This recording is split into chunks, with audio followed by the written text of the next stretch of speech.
Assalamu alaikum, my brothers. I hope you are doing well. We're past the midway mark of Ramadan. I hope it's going well for you. Alhamdulillah, it's going well for me. For the non-Muslim, Alhamdulillah, just meaning by the grace of God. I'm just thanking God. That's all I'm saying. There's no code word or anything like that. Feel free to watch my videos, no problem. A couple of questions came in and they were really interesting and I wanted to respond to them.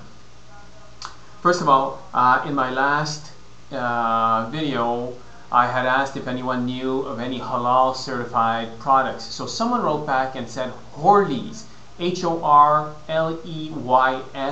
protein is supposedly halal certified. I had a look at their website. It does look like it's halal certified. They're based out of New Zealand or Australia, so there's the response to that. And I know a couple of people in the past that have asked me, so Horleys protein powder seems to be halal certified. So you guys can go to their website. I sent them an email, and I'll tell you what, when they get back to me, I'll let you know what they say.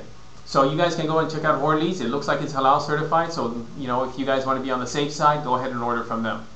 John James wrote, Assalamu alaikum, bro.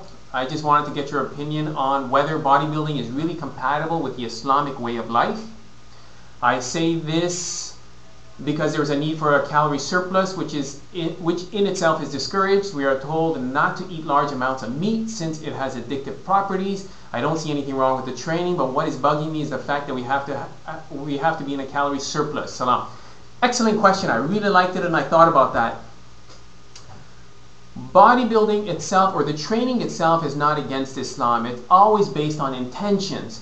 Now, of course, if you're going to dress up in your sister's underwear and prance around on stage, yeah, that's incompatible with Islam. So if you're planning to, compete or take pictures or stuff like that, of course, that's incompatible with Islam right off the bat.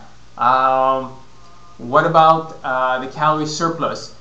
I myself, this is one of the reasons that I actually don't want to get bigger. I just want to get smaller and more conditioned and more cut looking. So I actually don't have a calorie surplus. My intention is always to have a calorie deficit because it's true, the more you eat, it's not healthy to overeat.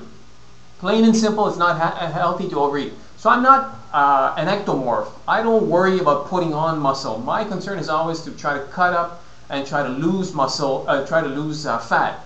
So I'm almost always in a calorie deficit almost all year round. Either I'm on a maintenance diet or a calorie deficit. Now, for my brothers that are skinny, that are trying to put on size, it depends. It depends on your intention. Now, if your intention is you want to make yourself healthier, because if you're skinny and you're trying to put on size to get healthier, I think it's okay. And you don't necessarily have to have meat.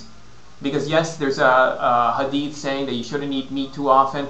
You shouldn't eat meat too often, you can substitute. You can have fish. You can eat as much fish as you want. You can have chicken. This is where you can have egg whites. There's nothing that says you can't have a 20 egg whites a day. And this is also where protein powders come in handy. This is why I recommend the protein powders. Go for Horleys. This is Islamically certified protein powders. So I hope that answers your question.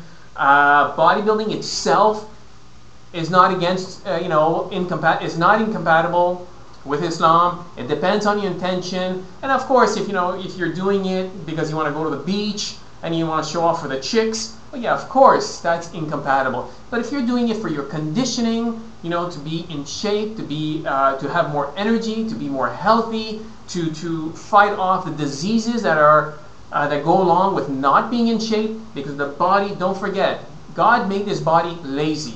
Okay? The body, if it was up to the body, if you're standing, the body wants to sit down. If you're sitting down, the body wants to lie down. The body is just made lazy. And we must push it.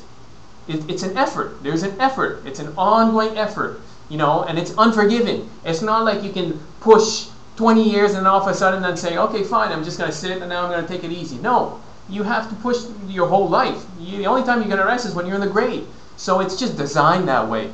I think it's good to push yourself. The body, the more you push it, the more energy it generates. So it's good to condition it. So I hope that answers your question. So if you guys have other questions, just right back. And this was a really, really good question, and I wanted to get this out to for everyone. All right, guys, thanks for watching. We do have a Facebook page. Unfortunately, it's been pushed back to August 16 because I logged back into the Facebook account, which I was trying to delete. And if you log back in, they push the deletion of the account by another 10 days or something. So August 16, we'll have a Facebook page.